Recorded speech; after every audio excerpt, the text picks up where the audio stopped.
sobre aquele primeiro caso que não foi publicado no Diário Oficial, se a gente mantém a posição, né?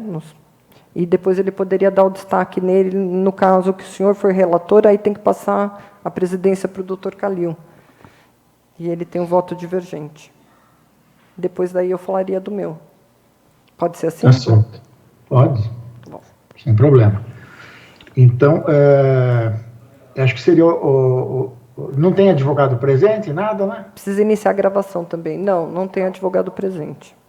Então, podemos iniciar a gravação, né?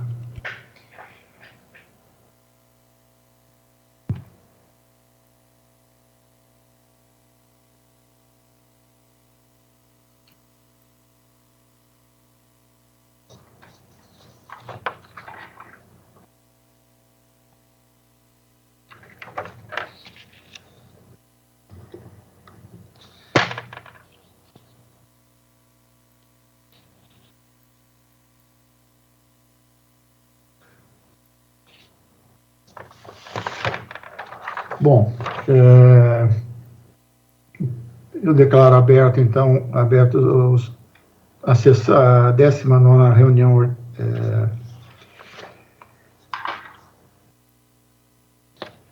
sessão plenária, né, de turmas, referente à 19ª reunião ordinária do Conselho Superior do dia 7 de junho de 2022. E passo, então, a palavra para o doutor Saad.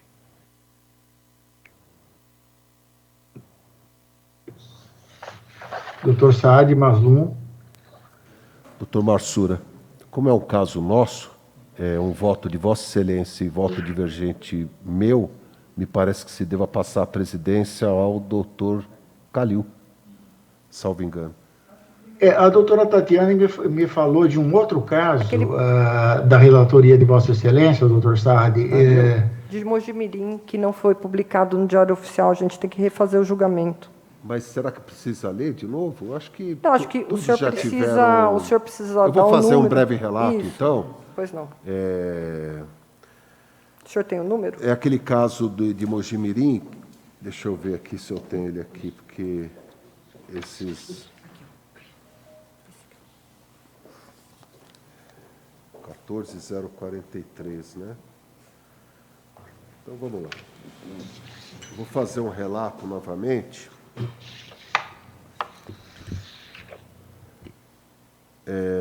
Ok, senhor presidente, estou com a palavra então, né? Sim, senhor. O MP. O número do procedimento é C 29.0001.0086431.2022/82. Recorrente Sônia Regina Rodrigues, presidente da Câmara Municipal de Mojimirim, no caso da Terceira Promotoria de Justiça de Mojimirim, Patrimônio Público, inquérito civil instaurado para apurar a possível ocorrência de violação a patrimônio tombado pelo município em razão de obras do prédio da Câmara Municipal de Mojimirim, que foi determinado justamente pela recorrente, que é presidente da Câmara Municipal de Mojimirim, ou seja, o prédio da Câmara é patrimônio tombado pelo município. E ela, como presidente da Câmara, determinou a realização de obras nesse edifício sem as devidas autorizações, sem autorização legal.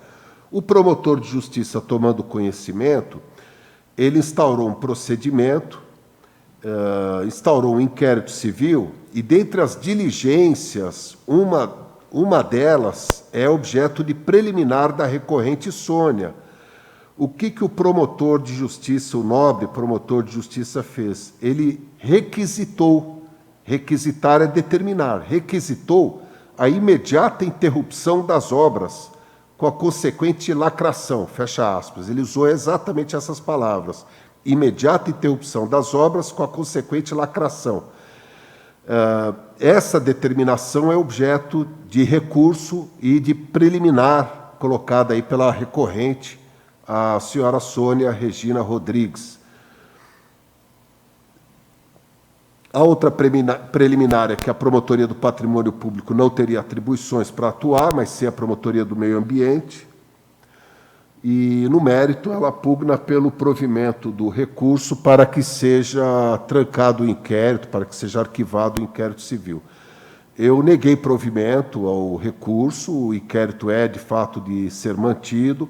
Eu apenas dei provimento parcial. Eu acolhi essa preliminar, em que o promotor de justiça determina a imediata interrupção das obras.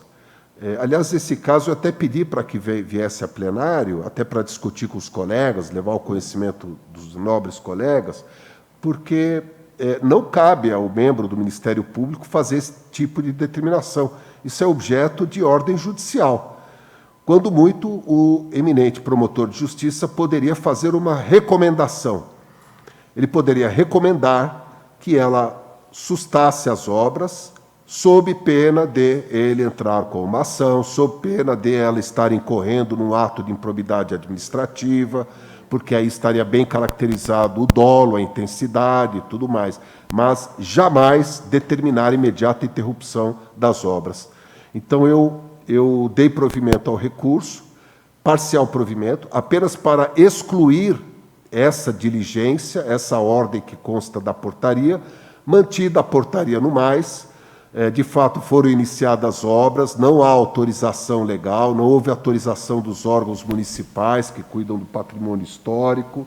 Pode estar havendo, sim, dano ao erário, na medida em que ela, realizando uma obra sem autorização legal, longe das formalidades legais, é possível que todas essas obras não sejam acolhidas pelo órgão que cuida do patrimônio e alguém vai ter que arcar com esse prejuízo causado ao erário. Então, há sim indícios de prejuízo ao erário, há sim indícios de ofensa a princípios da administração pública.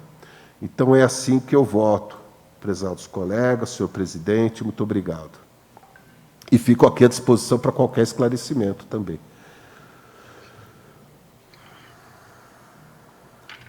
Doutora Tatiana, só um questionamento de ordem.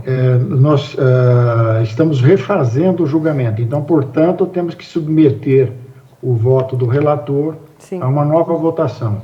É isso. Correto, né?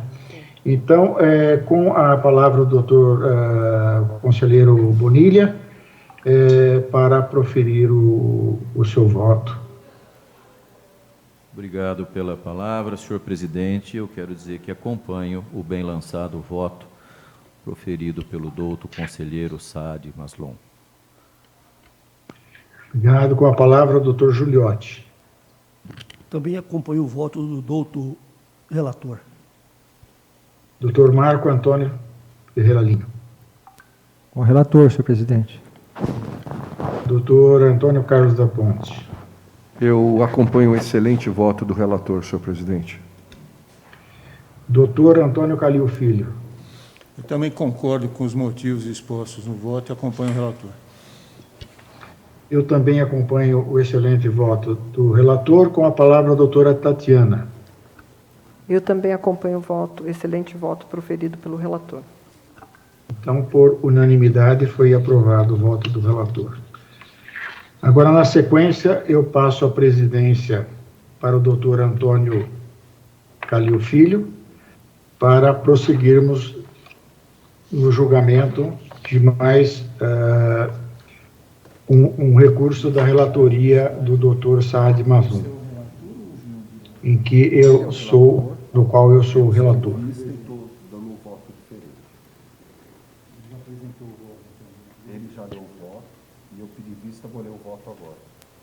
Muito obrigado. Então, assumo a presidência. E, salvo engano, Vossa Excelência já apresentou o voto, né, doutor Jurandir? Então, eu concedo a palavra ao doutor Saad para a apresentação do seu voto divergente. Obrigado.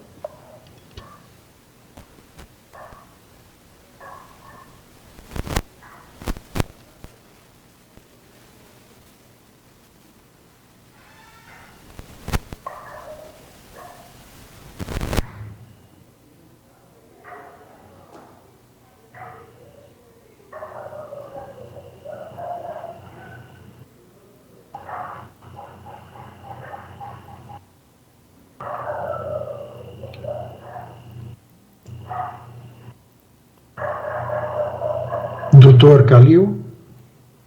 Pois não, só um minuto, está abrindo o voto. Ok. Foi. Com a palavra, não é, senhor presidente? Conseguiu, senhor? Já consegui. Obrigado. Está aqui já. Eu vou fazer a leitura do voto, então. Procedimento SEI, número 29.0001.0099164.2022-59, representante Carla Zambelli Salgado de Oliveira, deputada federal, e Danilo Mascarenhas de Balas, deputado estadual, representado João Agripino da Costa Dória Júnior, então governador do Estado de São Paulo. Objeto: negativa de acesso à informação no tocante aos contratos de publicidade firmados pelo governo do Estado de São Paulo. Respeitado o entendimento do eminente conselheiro relator, Dr. Jurandir Norberto Marsura, pelo meu voto, rejeito a promoção de arquivamento para que tenham continuidade as investigações. Adotado o relatório do digno conselheiro relator, ressalto que a representação foi ofertada pela deputada federal Carla Zambelli Salgado de Oliveira e pelo deputado estadual Danilo Mascarenhas de Balas, buscando ambos a apuração de conduta ilícita prevista no artigo 32, inciso 1º e parágrafo 2º da Lei nº 12.527, de 2011, e, por conseguinte, ato de improbidade administrativa praticado pelo então governador do Estado de São Paulo, João Agripino da Costa Dória Júnior. Segundo os noticiantes, atuando no exercício de suas atribuições constitucionais de defesa do patrimônio público através da fiscalização de atos do Poder Executivo, a deputada federal Carla Zambelli formulou requerimento no dia 27 de maio de 2021, buscando acesso a informações com gastos com publicidades, especificamente quanto ao recebimento de verbas do Estado de São Paulo de forma direta ou indireta pela TV Globo, Editora Globo, Folha de São Paulo, Editora Abril, Editora 3 e O Antagonista.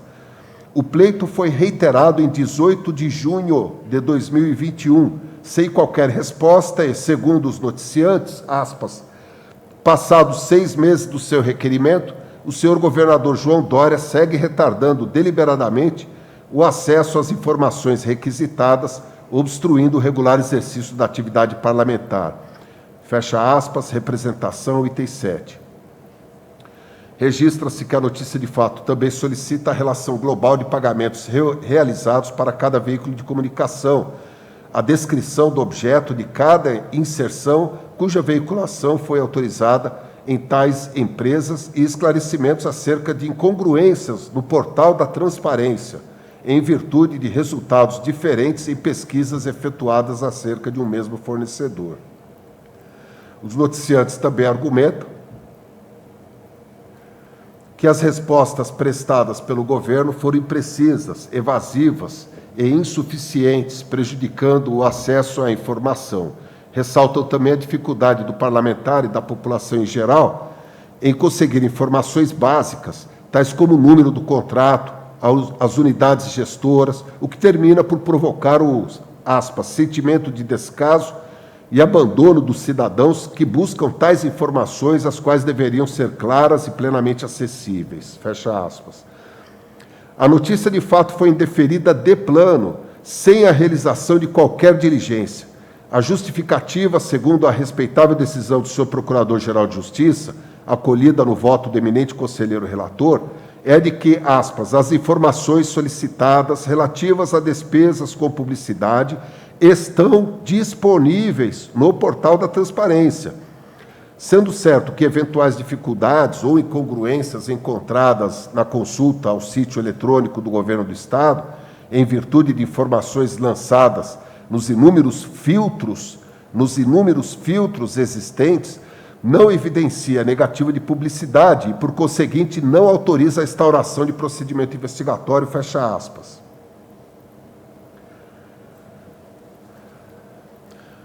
Assim não nos parece, todavia, Segundo as justificativas apresentadas pelo Governo do Estado de São Paulo, acolhidas como certas pelo digno Procurador-Geral de Justiça em sua respeitável decisão, os dados requeridos pelos noticiantes podem ser obtidos mediante pesquisas no portal da transparência e dependem dos elementos de consulta lançados nos inúmeros filtros existentes. Os editais, contratos e licitações, modalidade e tipo, encontram-se disponibilizados no site e-Negócios Públicos. Os valores empenhados e pagos no exercício 2019, 2020 e 2021 constam nos sites de transparência do Governo do Estado. Isso é a resposta à justificativa do Governo. Eu estou lendo aqui a justificativa do Governo. Constam nos sites de transparência do Governo do Estado, www, Portal da Fazenda, SP, Gov, Acesso à Informação, páginas, consultas. No voto, Vossas Excelências poderão observar que o endereço está corretamente já linkado, bastando clicar que se leva já a essa página. Na mesma linha, a respeitável decisão da Procuradoria-Geral de Justiça de que as informações solicitadas relativas a despesas com publicidade têm natureza pública e estão disponíveis no portal da transparência, conforme consignado nos esclarecimentos apresentados. E, aspas, ademais, isso é decisão da Procuradoria-Geral, ademais, eventual incongruência em pesquisa realizada no sítio eletrônico do Governo do Estado, em virtude de informações lançadas nos inúmeros filtros existentes, não evidencia negativa de publicidade. Em outras palavras, diante dos elementos existentes, não há qualquer indício concreto de prática de ato ilícito que justifique a instauração responsável do procedimento investigatório. Fecha aspas. Prossigo. Ocorre que, por mais que tenhamos tentado junto ao portal da transparência, não tivemos sucesso em obter as informações indicadas pelos noticiantes. Se assim é, o que dizer então da população em geral? Certamente enfrenta semelhante dificuldade ao tentar obter informações básicas, como aquelas almejadas pelos parlamentares autores da representação, provocando, sim, como anotado por eles, o sentimento de descaso e abandono, pois tais informações deveriam ser fáceis e simples de se obter. A Lei de Acesso à Informação, Lei 12.527, de 2011, que entrou em vigor em 16 de maio de 2012, surgiu justamente com esse propósito, de facilitar o direito constitucional de acesso dos cidadãos às informações públicas. E seus preceitos devem ser observados por todos os entes federados, União, Estados, Distrito Federal e municípios, e também por todos os poderes públicos, os órgãos da administração pública direta e indireta, com o fim de garantir o acesso a informações previsto no inciso 23 do artigo 5º, no inciso 2º do parágrafo 3º do artigo 37 e no parágrafo 2º do artigo 216 da Constituição Federal, e assim afastar por completo a arcaica e tão deletéria cultura da opacidade.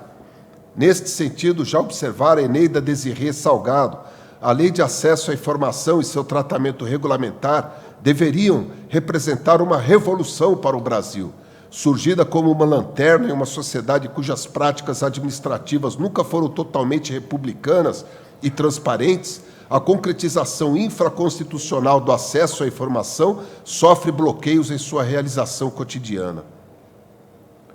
O controle, a fiscalização e a transparência da gestão fiscal não são imposições novas, aliás. Na verdade, elas decorrem da Lei de Responsabilidade Fiscal, a Lei Complementar número 101, de 4 de maio de 2000, que estabelece em seu artigo 48 a necessidade de implementação de instrumentos de transparência de gestão fiscal, aos quais será dada ampla divulgação, inclusive em meios eletrônicos de acesso público, os planos, orçamentos e leis de diretrizes orçamentárias, as prestações de contas e o respectivo parecer prévio, o relatório resumido da execução orçamentária e o relatório de gestão fiscal e as versões simplificadas desses documentos. Daí o surgimento dos portais de transparência, instrumentos adotados pelos diversos entes públicos nas 3 esferas de poder, como forma de conferir efetividade à cultura de transparência na administração pública. Obviamente, o objetivo é, por um lado, favorecer a disponibilização das informações pelos entes públicos, independentemente de solicitações, e, por outro lado, facilitar o acesso de qualquer pessoa do povo a informações e documentos oficiais de interesse coletivo ou geral e não resguardados pelo sigilo. Um portal da transparência, evidentemente, não pode ser estruturado com complexos mecanismos de busca e linguagem de difícil compreensão, de modo a tornar-se fator impeditivo de acesso a informações, pois isto seria negar a própria essência desse importante instrumento. Muito menos pode o administrador público, o gestor fiscal, escudar-se e dar-se por satisfeito com a mera disponibilização, por meio eletrônico, de um instrumento qualquer, pouco importando que o denomine de portal da transparência, se de difícil navegação e de complexas formas de pesquisa para os usuários. O portal da transparência do governo do Estado de São Paulo claramente padece desses vícios e dificuldades. Alegar simplesmente que as informações almejadas por parlamentares ou pela população estão disponíveis no portal da transparência poderia até ser uma resposta admissível e razoável, se isto fosse mesmo verdade ou algo simples de se obter. Mas não é. Como anotamos anteriormente, francamente, não é possível encontrar no portal as pontuais informações elencadas pelos parlamentares noticiantes. O que significa dizer que o portal da transparência do governo estadual não está cumprindo o seu papel, sua finalidade básica de permitir acesso a informações mediante procedimentos objetivos e fáceis de utilização e entendimento, de forma transparente e clara. É dizer também que a resposta dada pelo governo do Estado de São Paulo não se mostra apta a justificar o arquivamento e a não realização de investigações pelo Ministério Público nos termos e para os fins postos na representação, inclusive para compelir o Estado, se o caso, a adequar e corrigir suas ferramentas e mecanismos de disponibilização eletrônica de informações públicas, de modo a conferir efetividade às normas constitucionais e legais referidas. Assim, pelo meu voto, rejeito a decisão de indeferimento da representação para que tenham continuidade as investigações nos termos e para os fins expostos. Esse é meu voto. Muito obrigado. Muito obrigado, doutor Saad. Eu vou pedir vista desses autos pelo regimento. Então, formulo aqui um pedido de vista e... Retiro de pauta. Senhor presidente. Retiro de pauta, pois não? Não, pela ordem, eu tenho uma questão de ordem após a pedido de vista, senhor. O senhor vai devolver a presidência? Eu vou devolver a presidência. Eu queria aproveitar que o senhor está na presidência. Pois não. Eu vendo os votos, eu constatei um voto do doutor Jurandir Norberto Massura, que consta com os mesmos representantes, o mesmo representado, e parece que relativo ao mesmo fato. Então, eu gostaria que ele pudesse colocar aqui em destacar, ler o seu voto para que a gente possa analisar. Ele tinha lido aqui, doutor... Não, é outro processo. O senhor quer que ele se refira a outros autos que seriam as mesmas partes, é isso? O doutor Jurandir está apresentando um voto em outro processo. Eu quero que seja destacado esse processo. Doutor Jurandir, o senhor tem essa informação? Tem o número do procedimento? Não, eu acho que é o mesmo processo, né? É o meu voto esse é o 430699 que foi proferido neste caso e o voto mesmo. Divergente do doutor Saad. São os dois votos. Mesmo, Pois não. Eu fiz confusão. É um pouco confuso por causa da numeração. Nós estamos acostumados com C, 29 e tal. E quando a gente vê 43, 49, eu fico também bastante confuso. Eu estava olhando outro número. Está certo, é o mesmo processo. Fica prejudicado, então. Bom, então, diante do pedido de vista que ora eu formulo, eu retiro de pauta e devolvo a presidência ao nosso decano, doutor Jurandir. Maravilha. Muito obrigado, doutor Calil. O próximo caso agora é da relatoria do doutor Giuliotti. Isso, e o voto divergente é o meu, porém o doutor João, ele pediu que ele gostaria de estar presente na manifestação desse meu voto divergente. E como hoje ele não pôde vir, eu gostaria de apresentar na próxima reunião, então, tirando de pauta para que ele pudesse também votar. Tá, da minha parte, nenhum problema. Acho que podemos retirar de pauta, então, e prosseguirmos a leitura na próxima reunião, então. Obrigado, senhor presidente.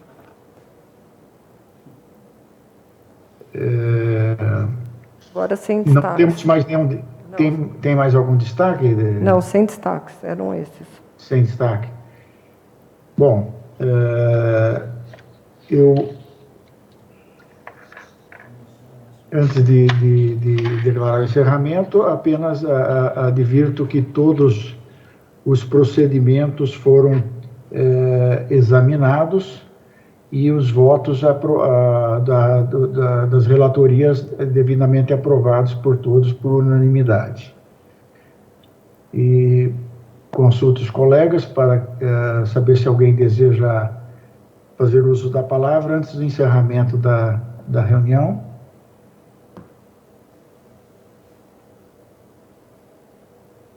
Bom, em não havendo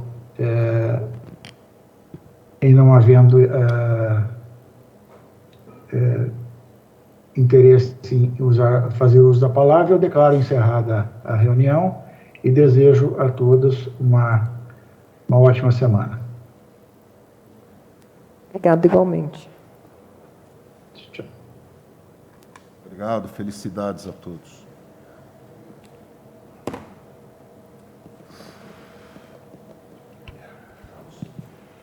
O que você achou? Oi. Eu tentei. O negócio da corregedoria? Ah, tá. Será que... eu estou ficando igual o João. Tanto ouvir o João, tudo eu falo, tá. Será que vale a pena? Não, já está instalado. Será? Ah, é?